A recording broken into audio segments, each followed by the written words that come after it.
Sebelumnya saya akan memperkenalkan diri terlebih dahulu. Nama saya Rehan Syah Haji Pramana dari Manajemen Dakwah jurusan Manajemen Pariwisata Islam semester 5. Pada pertemuan online kali ini saya akan memberikan sedikit khotbah tentang Ma'rifatul Insan.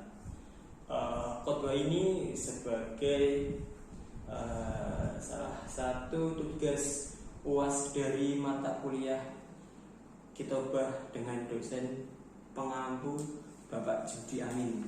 Halo Pak Judi, mohon maaf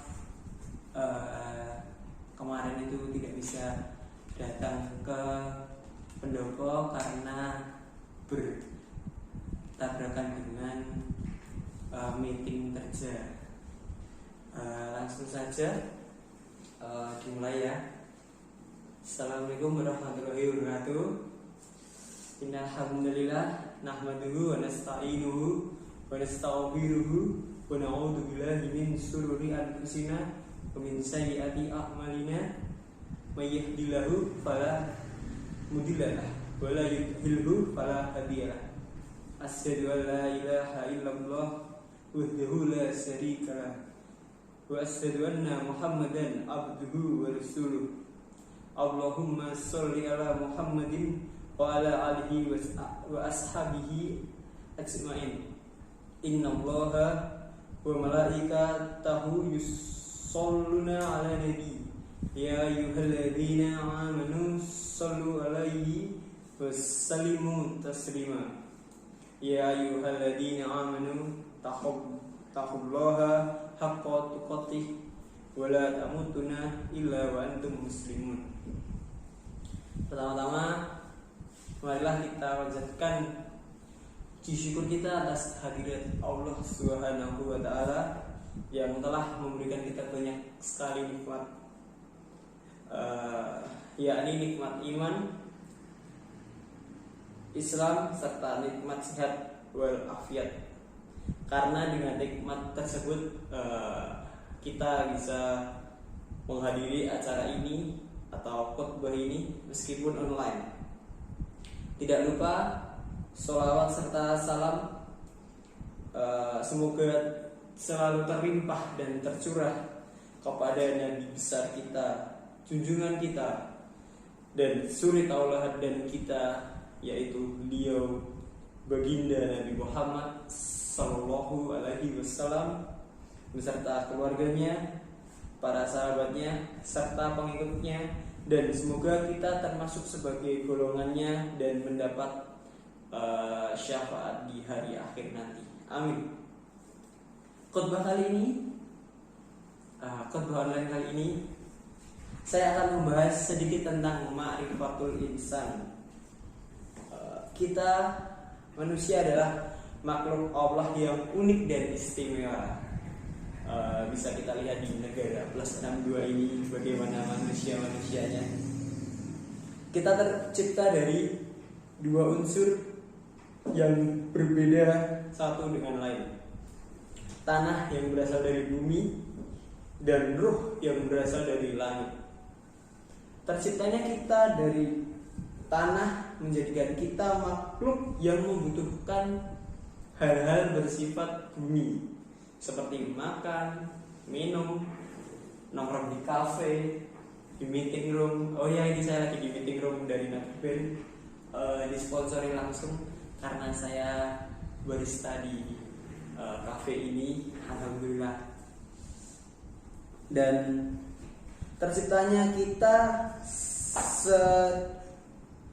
dari unsur ruh yang ada dalam diri kita, menjadikan kita sebagai makhluk yang membutuhkan hal-hal yang bersifat langit, seperti iman, ilmu, ketenangan hati karena kita beribadah, dan semacamnya.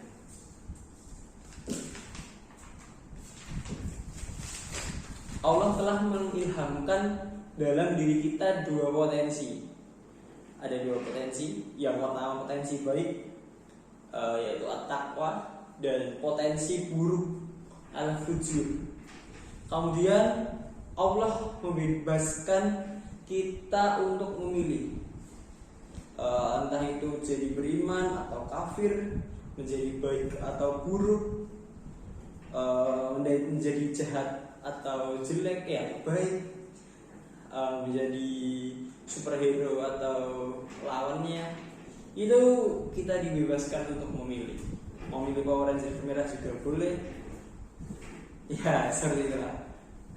Setelah memilih, kita tentunya siap menanggung konsekuensi dari pilihan kita. Dan konsekuensi tersebut tidak lain adalah balasan baik berupa surga dan balasan baik berupa neraka. Apapun yang nanti kita dapatkan, baik surga atau neraka, merupakan hasil dari pilihan kita sendiri. Kalian tentunya tidak mau masuk neraka, jadi tentukan pilihan dari sekarang. Ya gitu.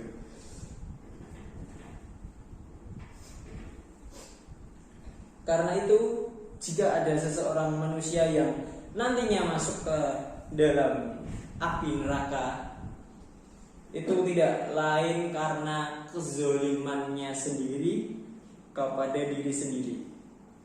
Allah tidak akan sedikit pun berbuat zolim kepada hamba-hambanya. Dan Allah telah memberitahu kepada kita melalui wahyunya bahwa kita diciptakan untuk beribadah dan menyembah kepadanya semata tanpa menyekutukannya dengan sesuatu apapun. Ini dijelaskan pada surat Az-Zariyat ayat 56 yang berbunyi, wa ma khalaqtul jinna wal insan illa liya'budun. Dan aku tidak menciptakan jin dan manusia kecuali dengan tujuan menyembahku. Ku di sini yaitu Allah.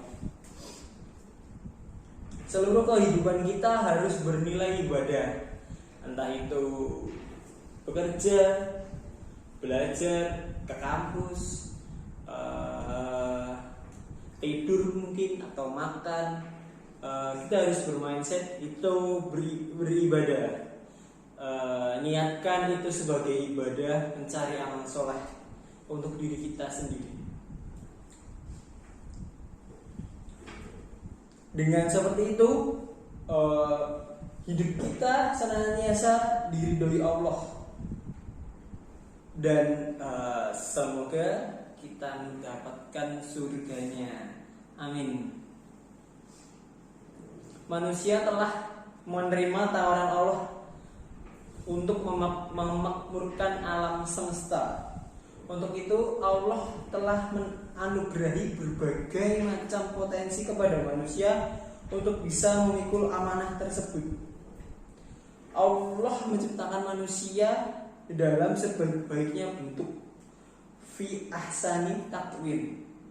Manusia tidak hanya diberikan anugerah yang menawan, namun juga dianugerahi dengan hati dan akal pikiran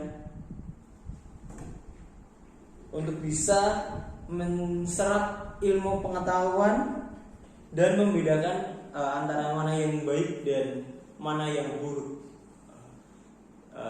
Jika ada seseorang yang belum bisa membedakan baik dan buruk, mungkin dia belum introspeksi diri atau dia masih kecil, mungkin.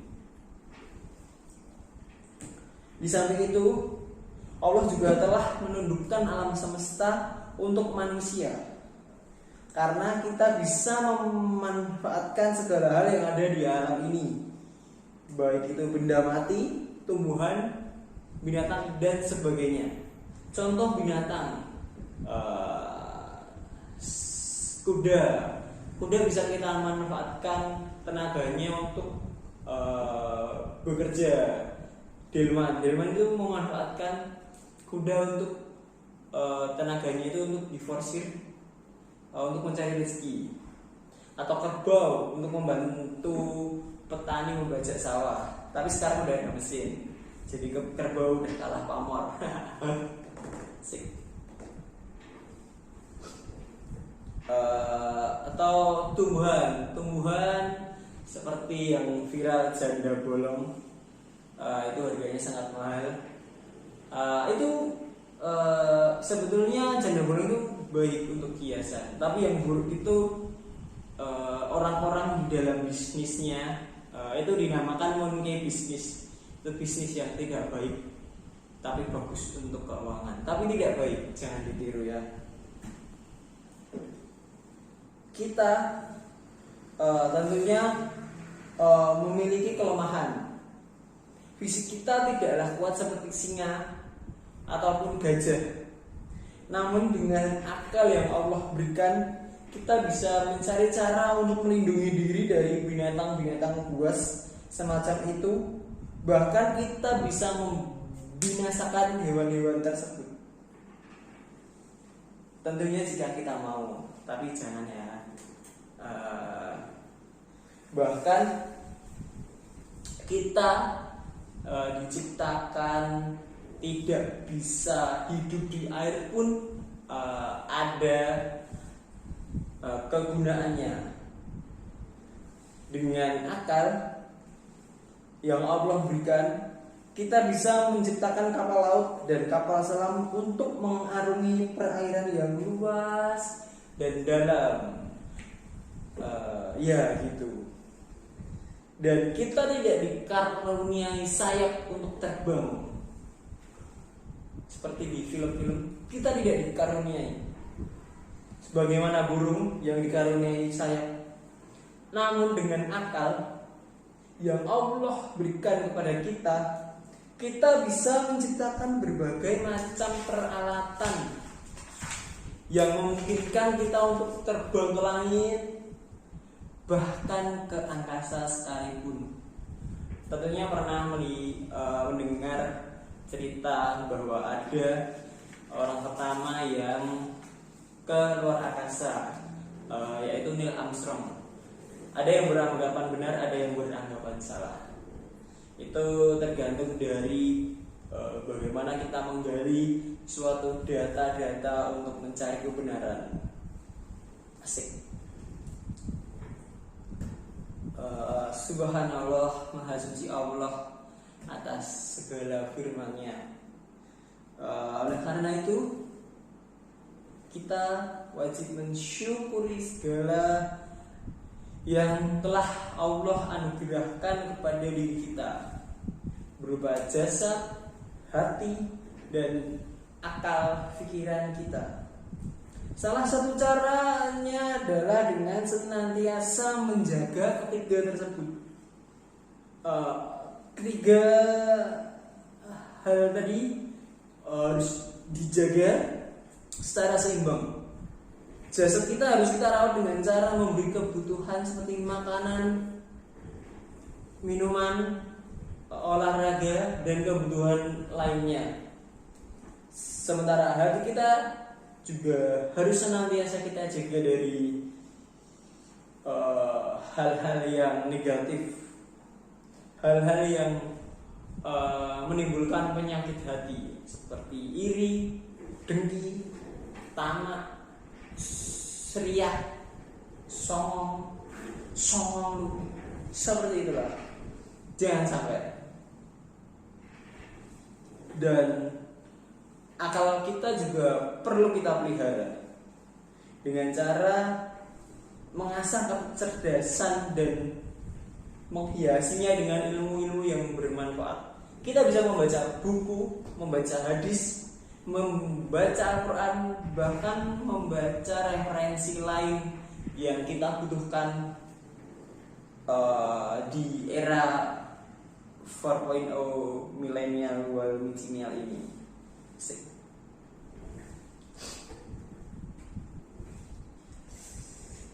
Tugas kita adalah mengubah sifat-sifat yang jelek menjadi sifat-sifat yang terpuji.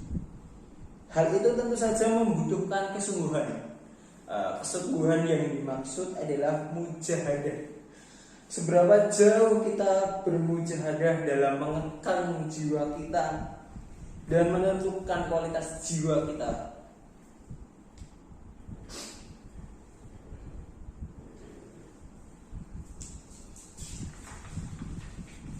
Dengan ketinggian kualitas jiwa kita, manusia akan mendapatkan kedudukan tertinggi di sisi Allah.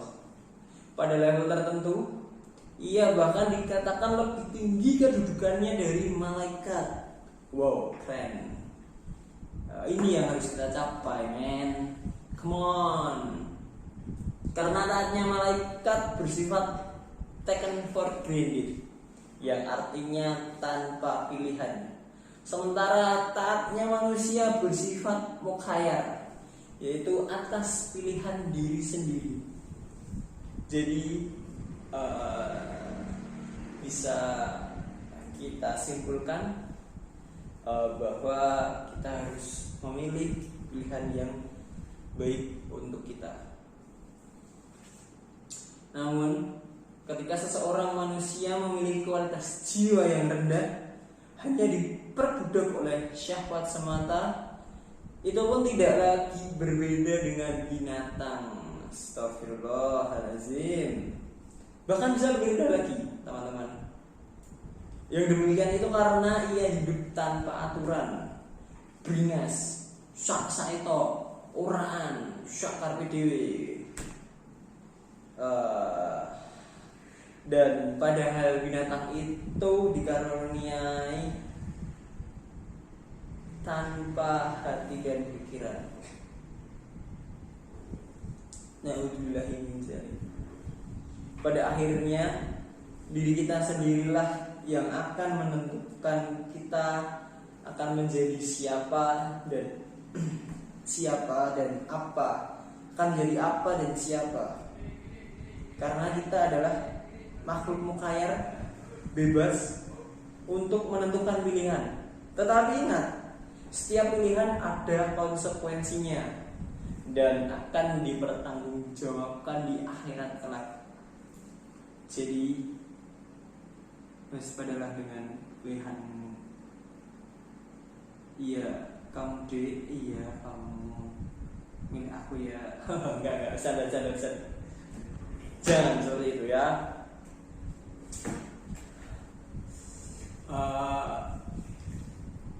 Mungkin itu dulu yang bisa saya sampaikan mengenai makhluk insan. Saya juga masih belajar tentang bagaimana cara khutbah yang baik, bagaimana cara menyampaikan materi yang baik, dan bagaimana cara menguasai materi yang baik. Untuk itu izinkan saya menutup khutbah ini. Semoga sedikit materi yang bisa saya sampaikan dalam khutbah online kali ini diberikan rahmat, hidayah, dan inayahnya, dan semoga